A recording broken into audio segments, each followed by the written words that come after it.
ഒരാഴ്ചക്കാലമായി പാഠപുസ്തകത്തിന് പുറത്തുള്ള അറിവുകൾ കൃത്യമായി കുട്ടികളിലേക്ക് പകർന്നു നൽകുക എന്ന വിദ്യാഭ്യാസ വകുപ്പിന്റെ തീരുമാനപ്രകാരം ഒരു ഇന്ററാക്റ്റീവ് സെഷൻ വിത്ത് അൻ പേഴ്സൺ എന്ന പരിപാടിയാണ് വിവേകവും.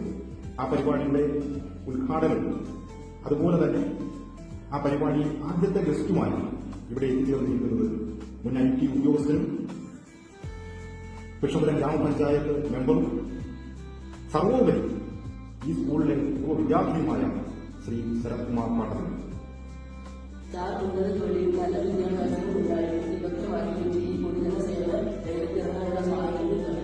എല്ലാവർക്കും നമസ്കാരം. ഉന്നത ജോലി ഉണ്ടായാൽ നമ്മുടെ നാടിന്റെ ഒരു സംരക്ഷണം, നമ്മുടെ പൊതുജനങ്ങൾക്ക് വേണ്ടിയിട്ട് ഒട്ടനവധി കാര്യങ്ങൾ നമുക്ക് ചെയ്യാൻ സാധിക്കും. അത് കൃത്യനിഷ്ഠതയോടുകൂടി ജനങ്ങളുടെ ജീവകാരുണ്യ പ്രവർത്തനങ്ങളും ക്ഷേമ പ്രവർത്തനങ്ങൾക്കും നാടിന്റെ ഉന്നമനത്തിനും നാടിന്റെ വികസന പ്രവർത്തനങ്ങൾക്കും ഒക്കെ വേണ്ടിയിട്ട് ചെറുപ്പക്കാരായിട്ടുള്ളവർക്ക് സമയം കൊടുക്കുകയാണ്. ഇനി വരുന്ന തലമുറയ്ക്ക് നല്ല രീതിയിൽ നമ്മുടെ ഈ നാടിനെ ഒരു വികസിത രാജ്യമാക്കി മാറ്റാൻ നമുക്ക് സാധിക്കും.